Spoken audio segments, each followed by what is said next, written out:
ঠিক হয়েছে। আর আসবে বাসে? আর আসবে? ওরে বাবরে, রাখো।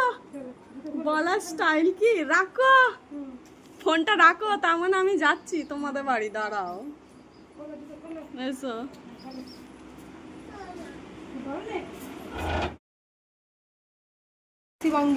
কই দেখি। Thank you. আস্তে আস্তে আস্তে। ও দেখেছো?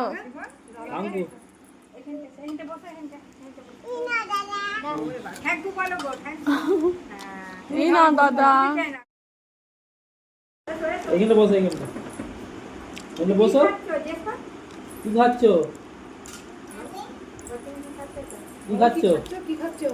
আপেল বলো, বলো। আপেল। বসো এখানে, বসো না, এখানে বসো, বসো। হ্যাঁ ঠিক আছে। এবার ভালো মিষ্টি, মিষ্টি আপেল, ভালো মিষ্টি। দিদি আগে এতে দে। বেগুন কাটে খেলে না এই দিদা বাড়িতে সব করেছিল, সব করেছিল। আমি এই নবম করেই চলে আসছি, যেটা বাড়িতে করেছিল। না আছে কি নিজে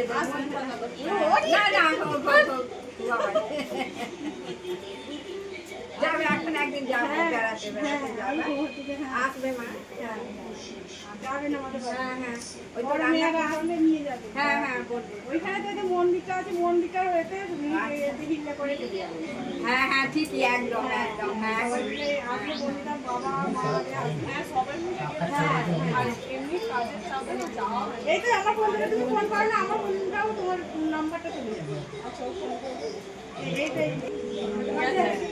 আমাদের কোনো বালিপুরে বাপের বাড়ি। মিস কল আসছে। কোনো করি আমার মেয়ে নেই।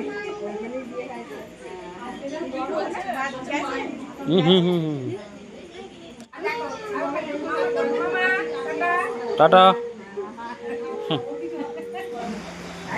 কাপেতে আবার মুড়ি নিয়ে নিচ্ছে তাহলে। ও চা খাওয়া হয়ে গেছে, দিয়ে কাপেতে মুড়িটা নিচ্ছে করে এরকম করে খাবার আমি।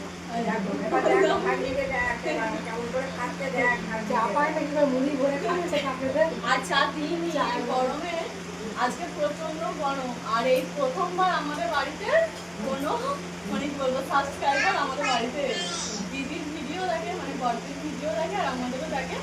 আর ওনারা হচ্ছে আমাদের বাড়ির কাছে, ওনাদের কুটুম আছে, জিজ্ঞেস করে করে আমাদের বাড়িতে চলে এসেছে। আবার ফোনেতে দেখিয়েছে, মানে ছবি দেখিয়েছে, বলছিল আর দেখো তোমাদের এই ছবিটা দেখাচ্ছিলাম যে একজনের চিনি তো যে রাস্তা দেখে দিয়েছে। আমি রাস্তা দাঁড়িয়ে আছি, আমাকে দূর থেকে দেখেই না হাসছে। আমি বলছি অচেনা বউটা কেন এটা হাসছে, আমাকে কবে এসেছো, আমি বলছি কে আগে বলুন না। দিদা বলছে কে আগে বলুন না, দিয়ে বলছে আমি তোমাদের ভিডিও দেখে চিনি, তোমাদের কে চা আর চা খাই না, ছোট বেশি চা খাই না। ওইটাই মাসি মায়ের তো আছে, এইবার চিনতে পেরেছি সব। আনো আমাকে একটু দাও। একটু দাও, মামাকে একটু খাইয়ে দাও, কাপে করে খাই একটু। এই তো দেখো, দেখো। ওই তো মেয়েটা গিয়ে বললো, মামাকে একটু দাও, মুড়ি নিয়ে কাপে করে মুড়ি। এই বৃষ্টি পড়ছে, বেরিয়ে পড়েছে রে। সারাদিন এত গরম রেখেছে যে কি বলবো, প্রচন্ড গরম, দেখাই যাচ্ছে না। আর এই যে ছেলেপুলেগুলো তো থাকতেই পারছে না, একদিকে মশা কামড়াচ্ছে আর একদিকে গরম। আর অবশেষে এই যে বৃষ্টি এসছে, বৃষ্টি আমাদের বাড়ি চলে এসছে। একটু যদি ঝেড়ে বৃষ্টিটা হয় একটু শান্তি পাওয়া যায়, রাতে ঘুম মানে ঘুমটা ভালো করে হবে, না হলে রাতের বেলাতেই কষ্ট আমাদের। খাবার দাবার সব হয়ে গেছে, দিদি মেয়েটা ছেলেটা খাচ্ছে, তারপর আমরা এখন খাবো। আজকে সিম্পলভাবে রাতের রান্না করেছি গরমে, আলু সেদ্ধ, ভাত, ডাল, ব্যাস, আর কিছু নয়। আর একটু ডিম ভাজা, আর ও বেলার তরকারি ছিল ওইগুলো, আর কিছু করিনি।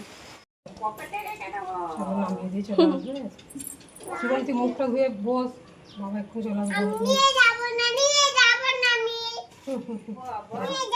কোথায় যাবে তুমি? ঠিক হয়েছে বা ও, তার মানে ওকে নিয়ে যাবে না, বলছে ঠিক ভাবে নিয়ে যাবে না। গুড মর্নিং, আবার সকাল থেকে ব্লগটা শুরু করলাম। কালকে রাতে খাওয়া দাওয়ার পর ঘুমিয়ে গেছি আর অঝরে বৃষ্টি হয়েছে, প্রচণ্ড বৃষ্টি হয়েছে। তারপরে সকালবেলা উঠে দেখছি একদম ঠিক হয়ে গেছে। আর এই যে আপনারা দেখলেন কালকে ছর্দি এসছে শিবাঙ্গিনী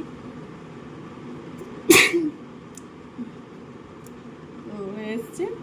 আর দিদি আজকে সকাল থেকে এখান থেকেই স্কুল গেল, স্কুল চলেও গেছে। স্বভাবই চাটা করে দিলাম, চা খেয়ে স্কুল গেল। আর এই যে আমার চুলটাও আঁচড়ানোর সময় পাইনি, চুলটা আঁচড়াই, আমিও চাটা খাই, তারপরে তো রান্না বান্নার ব্যবস্থা তো আছেই। আর শিবাঙ্গিনী অনেকটাই বড় হয়ে গেছে আর অনেক ছটফটেও হয়ে গেছে, ওকে সব সময় চোখে চোখে রাখতে হবে। আর আমাদের তো উঁচু বাড়ি, সব সময় সিঁড়িতে চলে যাচ্ছে, মানে বিশাল ছটফটে আর কি, ওকে নিয়ে একটু চিন্তা।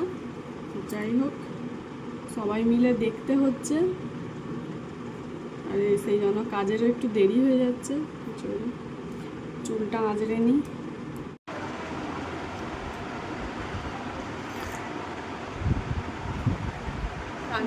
পার্টি করেই চা নিয়ে চলে এসেছি, তাড়াতাড়ি জুড়িয়ে যাবে বলে। আজকে মুড়ি খাওয়ার জন্য সবার জন্য করেছি ঘুগনি। আজকে আলুটা একটু বেশি হয়ে গেছে আর মটরটা একটু কম হয়ে গেছে, যাই হোক। আর তরকারি কালারটাও একটু মানে হলুদ হয়ে গেছে, বেশি আমি লঙ্কা গুঁড়োও দিইনি আর ঝালও দিইনি, কারণ সবাই খাবে তো সেই জন্য। অনেকটা বেলাও হচ্ছে, সেই জন্য ভাবলাম একে একে তো রান্নাগুলো করতেই হবে। ভাত তো বসিয়ে দিয়েছিলাম, ভাত হয়ে গেছে, প্রথমেই ভাত করে নিয়েছিলাম, তারপরে একে একে রান্নাগুলো করে নিই। তরকারি তেমন একটা কিছু হয়নি, ভাজাভুজি হয়েছে। আর এদিকে শুধু মাংসের ঝোল হবে। মাংসের ঝোলের জন্য আমি পেঁয়াজটা ভাজছি, আর আলু ভাজাও হয়ে গিয়েছিল মাংসর জন্য। পেঁয়াজটা ভেজে আদা রসুনটাও ভেজে এদিকে মশলা দিয়ে দিলাম, যা যা মশলা লাগে আর এমনিতে মাংসর তরকারি আমি আমাদের বাড়ির জন্যে মানে বাড়ির সবার জন্যই করি, কিন্তু কেউ আসলে মাই রান্না করে সচরাচর। আর আজকে আমি রান্নাটা করলাম, দেখি কেমন হয়, খেয়ে সবাই কেমন বলে। এমনি এখন সব তরকারি করতে শিখে গেছি, মানে কিছু আর আটকাই না, সবই রান্নাবান্না সমস্তই শিখে গেছি। আগে তো জানতাম টুকটাক, এখন সবই শিখে গেছি আর আটকাই না, একাই করে নিতে পারি সব কিছু। ওদিকে মশলাটা কষে গিয়েছিলো আর মাংসটা মা ধুয়েই রেখেছিল, দিয়ে দিলাম কড়াইয়ে। আর এদিকে আমি মাংসটাকে এবার কষাই ভালো করে, তবে তো সুন্দরভাবে রান্নাটা হবে। তিল কাঠির জালে রান্না করছি, এক হাতে জাল দিচ্ছি আর এক হাতে খুন্তি নাড়ছি, ওই করেই রান্নাটা করতে হচ্ছে। আর এইদিকে দেখুন মাংস কষানো হয়ে গেছে পুরোপুরিভাবে। সকাল থেকে তো ব্যস্ত খুবই রান্না বান্নার দিক থেকে, ঘুগনি করে আর মুড়ি খাওয়া হয়ে গেছে সবার। আর আমি এই যে এক একে তরকারিগুলো করছি, মাংসর তরকারিটা চাপিয়েছি, আর ওইদিকে শাক ভাজা হয়েছে, আলু ভাজা, পটল ভাজা সব রেখে দিয়েছি করে। শিবাঙ্গিনীর জন্য তো ওপরে ধরে নিয়ে চলে যাবে না, নিচে ঘরেই রাখতে হবে।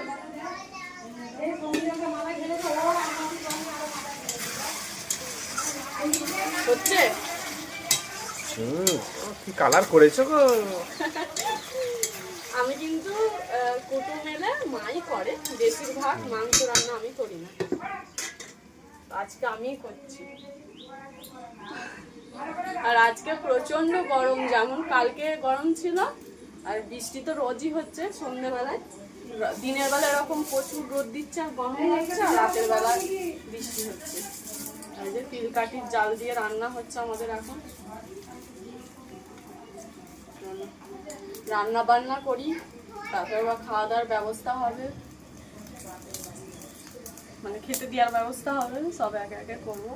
আমাকে আরেকবার স্নান করতে হবে, দেখি বুঝতে পারছেন আমার অবস্থা প্রচুর খারাপ হয়ে গেছে, গরমে ঘেমে নিয়ে একাকার হয়ে যাচ্ছে। রান্না বান্না করে নিয়ে আরেকবার স্নান করে নেবো। আর ওদিকে শিবাঙ্গিনী কি করছে, সব ছড়িয়ে ছিটিয়ে একাকার করে দিচ্ছে। রান্না একদম কমপ্লিট, উনানেই আমি বসিয়ে রেখেছিলাম আলুটা সেদ্ধ হওয়া পর্যন্ত। এদিকে আলু সেদ্ধ আর মাংসও সেদ্ধ হয়ে গেছে ভালো মতো, আর তরকারির কালারটা দেখুন একদম পুরো লাল হয়ে গেছে। রান্না বান্না করি, জামাইবাবুকে ভাত দিয়ে দিয়েছি, অনেকটা বেলাও হয়ে গিয়েছিল রান্না বান্না করতে। আর ওদিকে শিবাঙ্গিনীর খাওয়া হয়ে গেছে, আর জামাইবাবু এদের স্নান টান করে নিয়েছে, ভাত বেড়ে দিয়েছি, জামাইবাবু এখন খেতে বসে পড়েছে।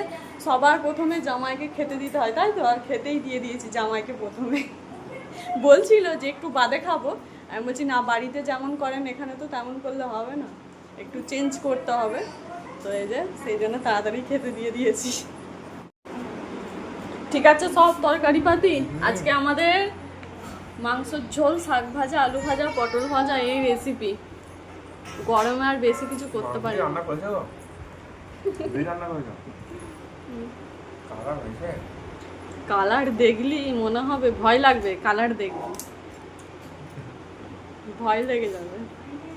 আলু ভাজা। নিন, খাওয়া দাওয়া করে নিন। তোমার খাওয়া দাওয়া করে ফেলো। আমি করবো এখনো, আপনার ভাই তো এখনো আসেনি। আমি খেয়ে নিলি ও বলবে তুমি, তোমার খাওয়া হয়ে গেছে, খেয়ে নিলে, বলবে সব দিকই জ্বালা। ও কখন আসবে এখন দেখি। জামাইবাবুকে খেতে দিয়ে তারপর সবার জন্য ভাত বেড়ে দিয়েছিলাম, আর পিসিমাও চলে এসেছিলো, পিসিমাকে দেখানো হয়নি। তো সবার জন্য ভাত বেড়ে দিয়েছি, সবাই এখন খাওয়া দাওয়া করছে, আর আমি এই যে স্টান টান করে বসে আছি আপনাদের দাদাভাই এলে একসাথে খাওয়া দাওয়া করবো বলে। শিবাঙ্গিনী বাড়ি বেরিয়ে পড়েছে আর ব্যাগ নিতেও চলে এসছে। এই কি হলো মা? বাপের বাড়ি যাচ্ছে না কি গো? কোথায় যাচ্ছ? কোথায় যাবে তুমি? কোথায় যাচ্ছ? ওই মাইমা বলে দাও কোথায় যাচ্ছ, বলে দাও মামিকে। মালিককে বলে দেন ভালো করে দাঁড়া ডাইনে বলো আই লাইভ করছে ও হেলে দুলে। বলছি আরে বাড়ি যাচ্ছে বল। ও মা, মায়ের ব্যাগ এনে দিয়েছে। না যাবে না মা, মা যাবে না, মা থাকবে, চলে যাও। আমাদের মেয়ে যাদের মেয়ে তাদের বাড়িতে চলে এসছে।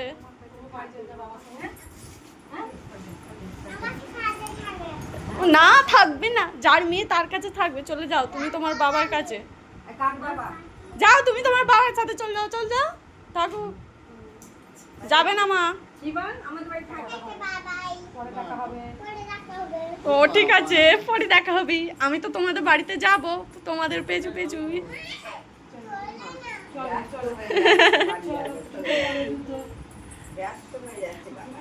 অনেক ছেলে মামার বাড়ি থাকার জন্য কাঁদে, বাড়ি যাওয়ার জন্য কাঁদছে নয়। দুপুরবেলা খাওয়া দাওয়া করে শুয়েছিলাম, আর প্রচণ্ড বৃষ্টি হয়েছে আমাদের এখানে, পুরো কাদায় ভর্তি হয়ে গেছে, আর দিদিরা বাড়ি যাওয়ার জন্য বেরিয়ে পড়েছে। মেয়েটা তো থাকতেই চাইছে না একদমই, যার জন্য মানে যেতেই হবে বাড়ি, এরকম অবস্থা। তো থাকতেই চাইছে না। আবার মেঘ করেছে, বৃষ্টি যদি আসে সেই জন্য, কারণ যেতে যেতে ভিজে যাবে তো সেই জন্য বেরিয়ে পড়েছে। আর আসেই না, খুব কম আসে সর্দি আমাদের বাড়িতে, খুব কম। ওই থাকলে একদিন থাকে, যেদিন আসে সেই দিনটা থাকে, সেই রাতটা, তারপরের দিনই বাড়ি চলে যায়। তো কাজের জন্য থাকাই হয় না। সামান আপনাদের ঠাকমা খানকে বাড়িতে আর যেতে যেতে কানতে হবে না, যাও যাও যাও, তোমাকে থাকতে হবে না, যাও।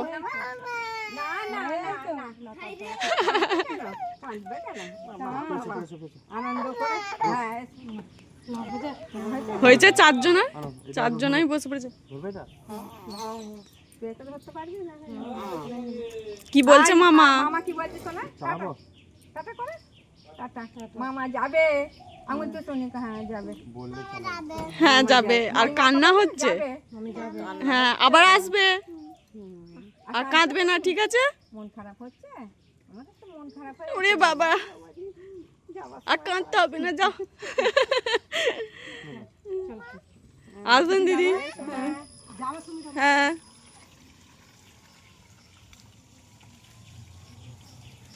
চলো। বৃষ্টি পড়লে কত ডাইরে পড়বি, জান ছেলে নিয়ে ভিজিস নি বাবু। দিদিরা চলে গেল বাড়ি, যতক্ষণ ছিল ততক্ষণ হই হই করে কাটছিল মেয়েটার জন্য আরও, আর চলে গেল বাড়ি পুরো ফাঁকা। কাজ বাজ গোছাই। তো এখানে ব্লগটা শেষ করলাম। তো সকলেই ভালো থাকবেন, সুস্থ থাকবেন। আবার পরের ভিডিওতে সবার সাথে দেখা হচ্ছে। সবাইকেই টাটা।